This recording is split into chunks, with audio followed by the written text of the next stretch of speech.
Hi Dharmo, thank you for joining us today. We have seen how the first 3 quarters of 2022 has been very challenging for investors. But in the last quarter, we have seen moderating inflation coming back. We have seen China's reopening as well. So how have our portfolios actually performed in the fourth quarter? What we saw was strong financial market performance in fourth quarter. As the fear of inflation fade, investors start pricing in that central banks would slow down the pace of rate hikes, and that sort of boosted sentiment. In addition, we had China reversing its COVID restriction. Again, that boosted sentiment in terms of Asian equities, which had spillover effect on the rest of the world as well. So the portfolios did relatively well. The ESG portfolio actually did better than the non-ESG portfolio.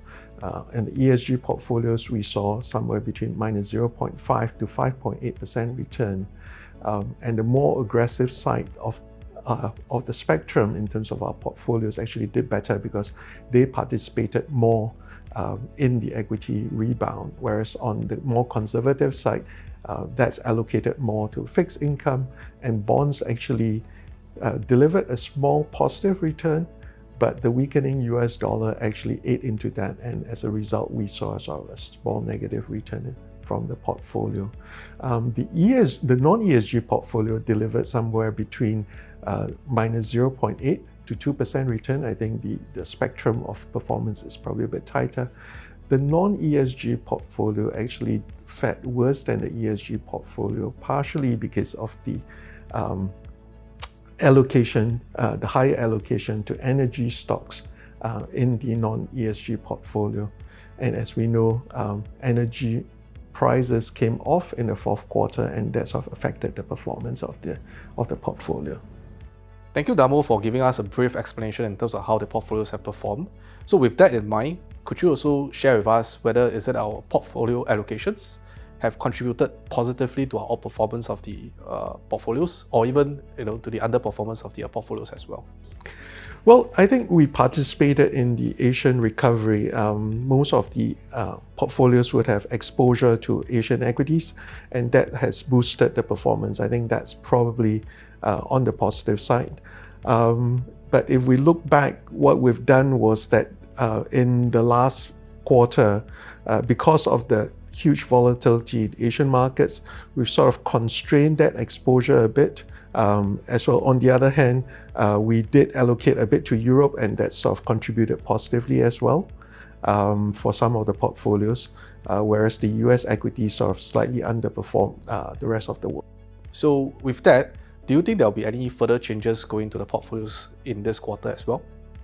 Well, given that equity markets have done very well in the last couple of months and the current market volatility, what we've done is actually we will be cutting the equity exposure for most portfolios. This is also in line with our house view of going overweight fixed income, as we think that bonds have actually priced in most of the rate hikes and probably would perform relatively well going from here. Whereas the outlook for equities are probably a little bit more uncertain. That depends on whether we have a deep recession or not. And given that wide spectrum of possibilities, and as a result, the expected volatility, we've actually reduced risk for most portfolios. However, except for the most aggressive portfolios, what we've done is we've allocated the fixed income portion to Asian high yield. That's really the most aggressive part of the fixed income spectrum.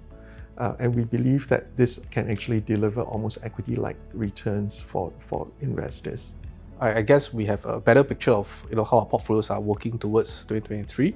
So what kind of advice will you be giving to our investors going into this new year? Well, given the double-digit sell-off in equities and bonds last year, our study shows that actually the longer-term expected return for all asset classes have actually gone up. So which means that we think that it's a good time to invest today, albeit that there'll be probably greater volatility in the next several months. Right? So our suggestion, our recommendation is for investors to really look more into the long term and basically stay invested, and if possible, even dollar average your portfolio to meet your long-term investment objective. Thank you, Dharmo, for joining us today. Really appreciate it. Thanks for having me, Roger.